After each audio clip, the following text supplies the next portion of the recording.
If you had told me back in Season 2 that Gibby would have turned out to be one of the best legends in the game, I probably would have laughed in your face, let's be real. But with all the buffs that Gibraltar has received in recent times, I think it's a fair statement to say that he's probably the best support character in the game right now. What's going on, guys? My name is Lucci, and if you're new to the channel, welcome, it's great to have you. Today we're going to be talking about Gibby and why, in my opinion, he's an absolute tier 1 legend in Season 4, and why he's the #1 support character in Apex Legends right now, beating out Lifeline. If you're not already subscribed to the channel, please go ahead and hit that subscribe button and leave a like rating on the video if you enjoyed today's content. Without further ado, let's dive in. It's no secret that Gibby has a massive hitbox, the biggest one in the game. So even though Gibby's toolkit is pretty useful, in the early days of Apex, there wasn't really much incentive to play him. He was simply too big of a target and went down way too fast because of it. Nowadays, Gibby and Caustic both have the Fortified buff. This buff reduces incoming damage by 15% and grants immunity from gunfire slowdown. Not a bad trade-off for having the literal biggest hitbox in the game, but that's not where Gibby stops. Gibby's passive ability called Gun Shield deploys a portable shield in front of him whenever he's aiming down sights. The Gun Shield has 75 HP, and enemies will have to break through that 75 HP if they want to start damaging your actual health and shields. Your head and legs are still exposed, but a large majority of Gibby's mass is pretty much covered by the shield. What's great about the shield is the shield will block all damage from the last shot that breaks it. So for example, if a sniper rifle such as a Kraber were to take a shot at the shield,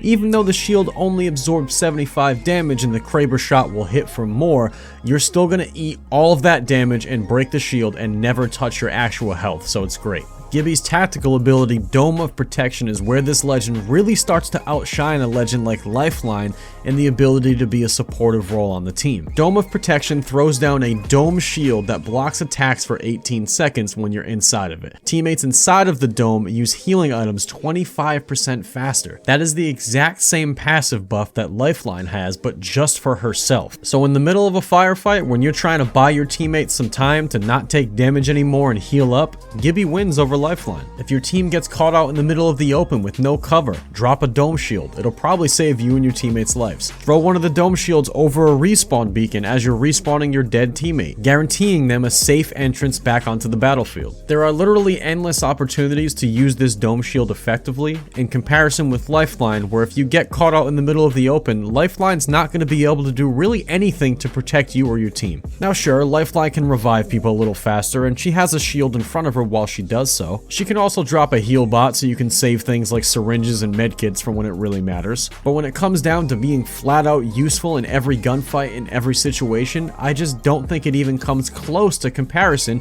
with Gibby's dome shield. And here's where it gets really good, in my opinion. While Lifeline's ultimate that drops a care package for her and her team is undeniably a very useful tool for the early and mid game, it is pretty much useless in the end game. A good amount of the time, your entire team will have purple armor by the time you reach late game. And if there's nothing that care package can give you guys at a certain point in the game, it really lowers her toolkit even more. Compare that to Gibby's ult, Defensive Bombardment. Call in a concentrated mortar strike on a marked position. While Lifeline's ultimate is useless in the end game stages, Gibraltar's ultimate is useful in every stage of the game. Is your team getting pushed and you need some time to recover before engaging? Drop your Gibby ult right between you and the enemy, and I guarantee they'll either stop or find another way around, thus buying you and your team some time. Defensive Bombardment does a lot of damage in a very tight area, and it slows/stuns anybody who gets hit by the bombs. So yes, it will do damage to you and your teammates if you walk through it, but chances are all you gotta do is call out that you're dropping it and nobody run directly in. Are you getting ready to third party a gunfight? Throw your Defensive Bombardment into that gunfight and start shooting from behind. Trust me, they're gonna scramble or they're gonna eat a lot of damage. Gibby's ultimate is super effective at zoning enemy teammates where you want them. Anybody that hears his ultimate go off is going to effectively go into panic mode and do whatever they can to get out of the area of effect. This is now your chance to catch enemies fleeing the scene off guard and to finish off any foe that might have been so unlucky as to take damage from Gibby's ult. What is the Lifeline doing in every one of these situations? Well, basically nothing besides trying not to get shot and kill enemies. All the meanwhile, Gibby, if played correctly, is providing providing maximum value for him and his teammates. Now, I don't want you to get me wrong, I think Lifeline can still be played in pubs and has a lot of value in certain situations, but with the recent buffs to Gibby, not only has his solo survivability increased, but his value and utility in a team setting is really starting to be recognized. Lifeline's ability toolkit is due for a massive overhaul, and until we see that,